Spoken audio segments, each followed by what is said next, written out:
Hey, Ag Teacher Thoughts here, coming at you with another video. Hey, we're going to get into it right away. We're going to attempt to do something that's called micrografting.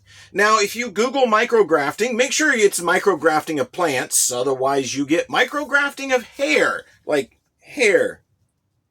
Anyway, make sure you Google plant micrografting. And one of the number one things you're going to see is micrografting cactus.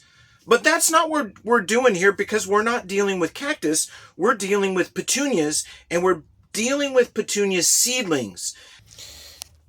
The seedlings that we want to deal with are these ones right here. Can you see that little white thing with the two leaves on it? Those are seedlings that are completely devoid of chlorophyll. There's no chlorophyll in the chloroplasts. I don't even know if they have chloroplasts, but either way, they are not currently producing any food, and they are going to die.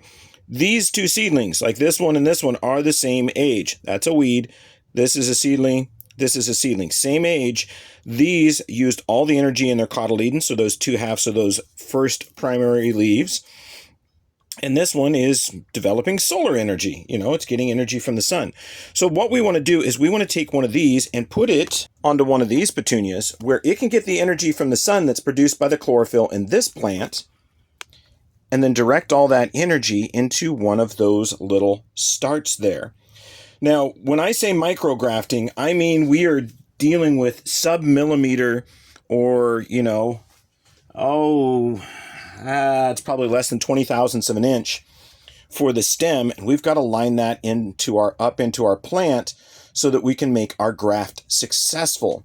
So we're going to take one of these, we're going to cut it off from the soil surface, we're going to cut off one of those, and we're going to put it in there and hope that it grows. So I've never done this before. I've done grafting before, but I've never done it on this small of a scale. Will it work? I have no idea. Are we going to try it? Heck yeah, we're going to try it. Will we be successful? I don't know. So I've got some little baggies that I've kind of taped together. I just took a snack bag and cut it and then put some tape around it to try to hold some moisture in. We're going to put this over where we're doing the graft and try to seal it to hold moisture in.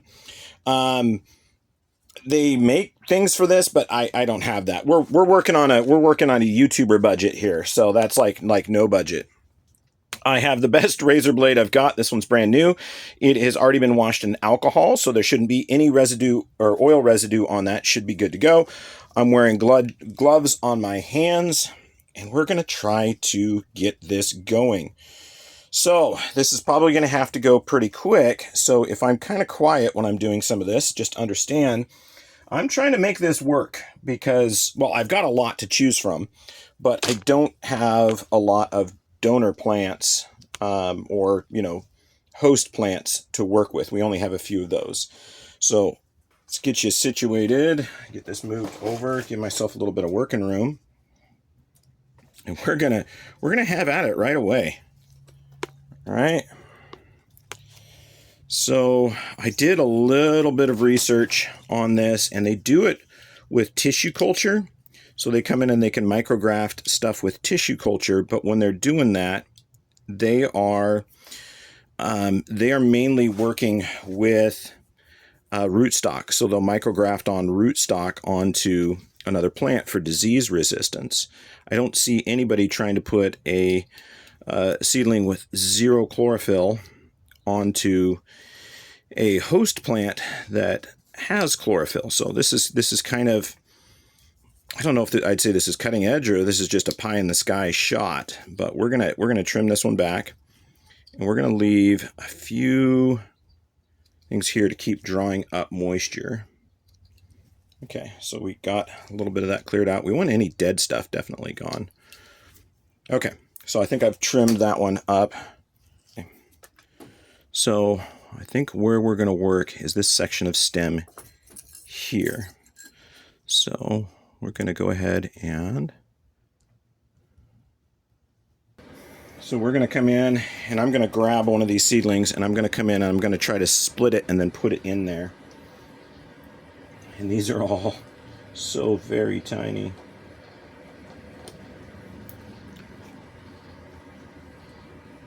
Okay.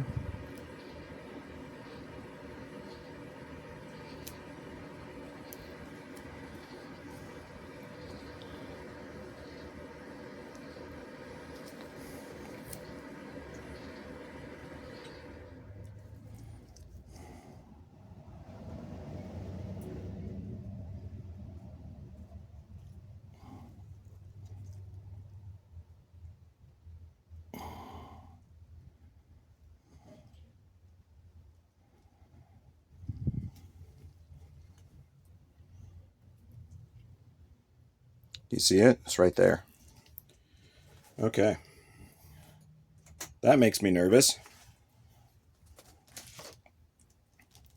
Okay, I don't have anything to hold it in. So we're going to just hope that I can get this on here without disturbing it.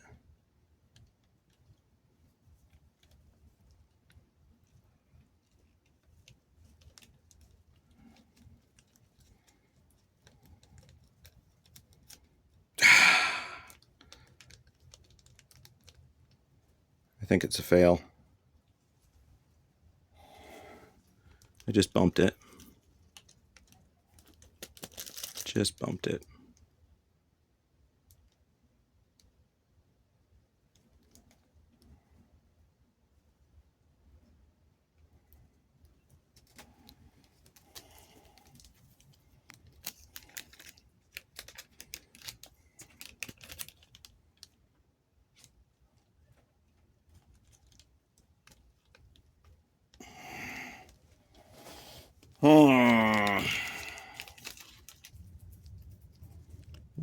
We're gonna do it again.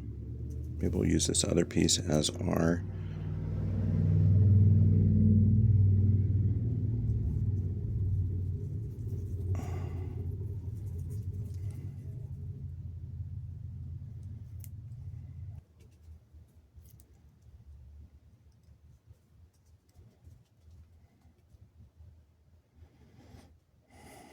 okay.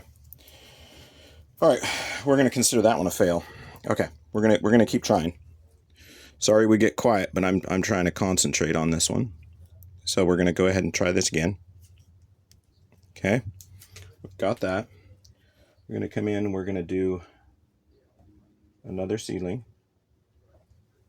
Okay. All right, we've got our next seedling. We're gonna come down at an angle, like that. I'm gonna come in and grab the cotyledons.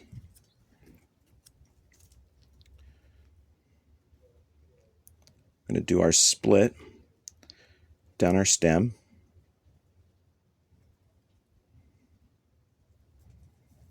I'm going to fold that back a little bit in hopes that we can get it to hold open.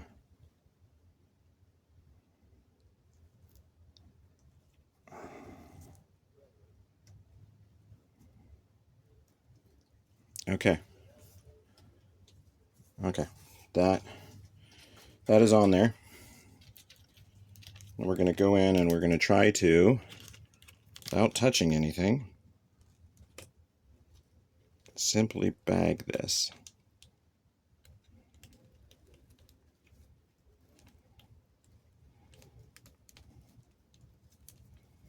Okay.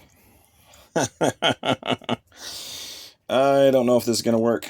I'm going to move that one slowly out of the way. All right. So there's one. There is one micrograft. Okay. Let's try to do another one. Let's try to do another one. Oh yeah, all the aphids are dead. That's good. Sprayed them last night. Okay, we're going to come in. We're going to take this one. This is a nice, healthy area.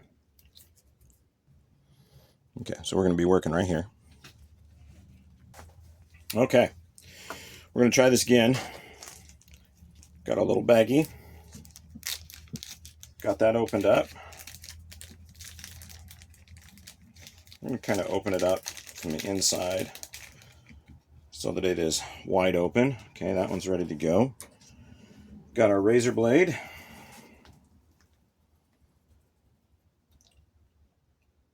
Grab our seedling. Okay, there's our seedling.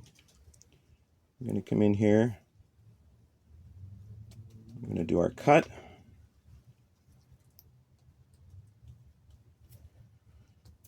Our cut on our seedling.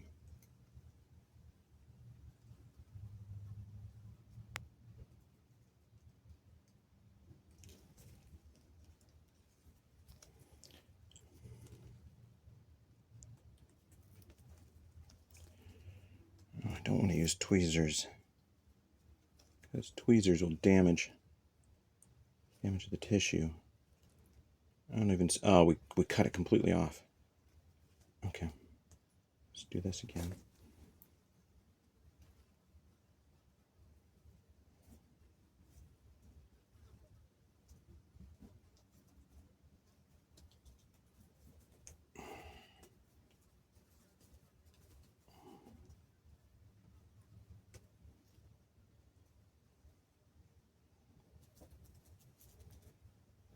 Okay, that one is inserted.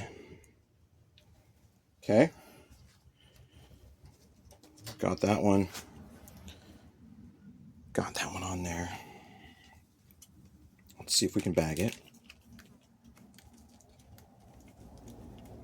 Bag it without touching it. We're just trying to keep the humidity high.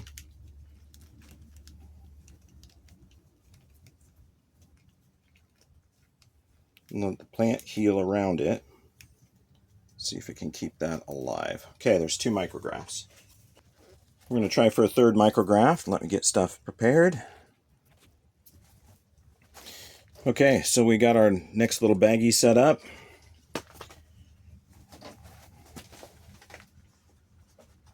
I'm going to go in and I'm going to grab another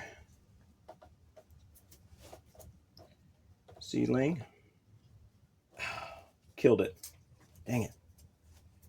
Okay, we'll try another one. Okay, so we're going to come in here, top that off. Come in, we're going to take an angled cut here.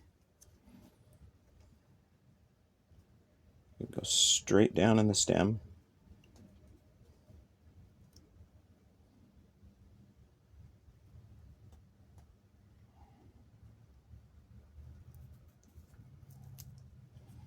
There we go. That was much easier.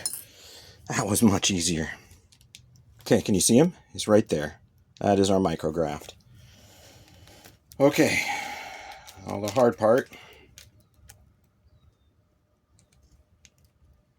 Oh!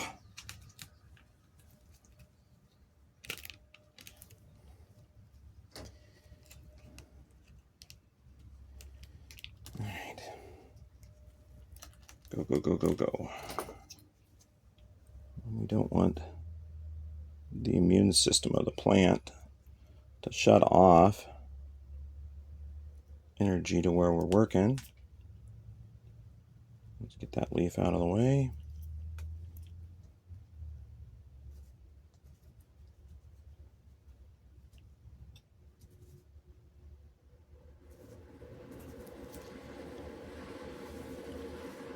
Okay, there we go.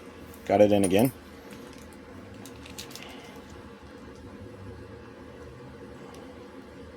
Ever played the game Operation as a kid? That is what this is like.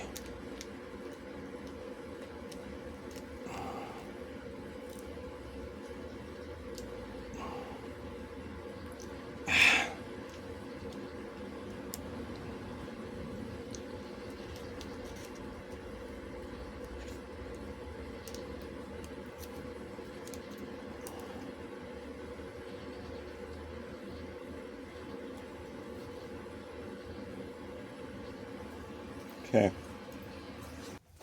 All right, so we've attempted 3 micrographs. I think I'm going to try a few more of these tonight when the weather's a little bit cooler, because it's going to get warm in here today. Even though the heater's kicking on, which I don't know why. It was 78 in here when I started, but I'm sure it's much warmer than that. We'll try some tonight and see if that helps. You know, if having cooler temperatures and having the plant in respiration rather than active photosynthesis will help. So I've got 3 micrographs going. They've all been bagged. They're in there. I really need some other methods to hold them in, like some little microscopic tape to wrap around them, but I don't have any fabric tape or anything like that. And I don't want to grab them with any mechanical tools, because I know that such a small seedling is going to get damaged rather easily. But there we go. There's our first take on 3 separate micrografts. We have a lot of plant material to work with to keep going on this. I do think I can sacrifice a few more. And then I've got like 40 some white seedlings to use. Now, the problem is I don't know if these seedlings are going to glow because they're not undergoing metabolic processes. So we don't know if they're going to glow, but we want to get that white tissue going. And then if I can get one of these started, it's going to be easier to work with them once they're larger. You know, we can graft them onto a better rootstock, a better plant, something that's a little bit better. And I also wanted to put them on Firefly hybrids. So these are all Firefly hybrids because I want them to be as close genetically as possible, which is why I didn't stick them on like a regular petunia. I left them on Fireflies. So anyway, I hope you've been enjoying this quest for a variegated, and in this case, a pure white Firefly petunia. We'll see if we can get it working. I know that a lot of people tell me I'm doing the wrong things, but you know what? This is experimental science. You know, most of our scientific discoveries were done by people that were told it's not going to work. It can't do that. No, no, no, no, no. And I'm not going to take no for an answer. I'm going to keep going to try to get things to work the way I hope they could. I mean, is some of it not going to work just because we've already discovered the science? Yeah. But I want to learn that. I want to go down that process. I want to understand those because I keep finding things that are contrary to what other people are saying. It's absolutely not going to do this. And I'm like, well, yeah, but it is. So we're going to keep going this way. I'm going to keep pushing forward. We'll get a micrograft to work. I mean, who knew we could do such small grafts? And I'm technically doing cleft grafts. It should work. I mean, we're dealing with super small areas. I don't really have to line them up as much other than just get them established because the cells are so close together. I'm just hoping it works. Now, are they probably going to die? Yeah, probably. But what if one works? You know, what if we suddenly get a all-white glowing Firefly petunia? And, you know, if I can get one going, then I can graft that onto other rootstock, other Firefly plants, so we can have that burst of white in the center. But anyway, I'm glad that you've joined me for this crusade for changing and enjoying Firefly petunias. I hope you're learning something. I'm definitely learning something. I hope you're enjoying because I'm enjoying. And I hope you're subscribed because I dole out the subscriptions, I guess. But anyway, thanks for joining us. I hope you learned something. I hope you enjoyed. Ag Teacher Thoughts out. I mentioned in my other video, I was going to show you the size of my Firefly mother plant. This is me lifting up the skirt on her. This is what happens when you grow these things outside. Hey, Raffy. That's the kitten. This is what happens when you grow these things outside. Right soil, right sunlight, right conditions, right fertilizer. They can get actually fairly large. I mean, this is a good sized plant. It's completely covering its container. So this is kind of what I'm trying to help you as the Firefly petunia owner to get to, is to where you can get a plant like this. I mean, does it have some brownie spots? Yeah, but I mean, look at this thing. It's gorgeous. And the whole thing glows, which is fantastic. But anyway, I hope that next year, if you don't currently own a Firefly petunia, you will go out and purchase one next year because you will enjoy them in the garden just as much as I do. Thanks for joining me. See ya.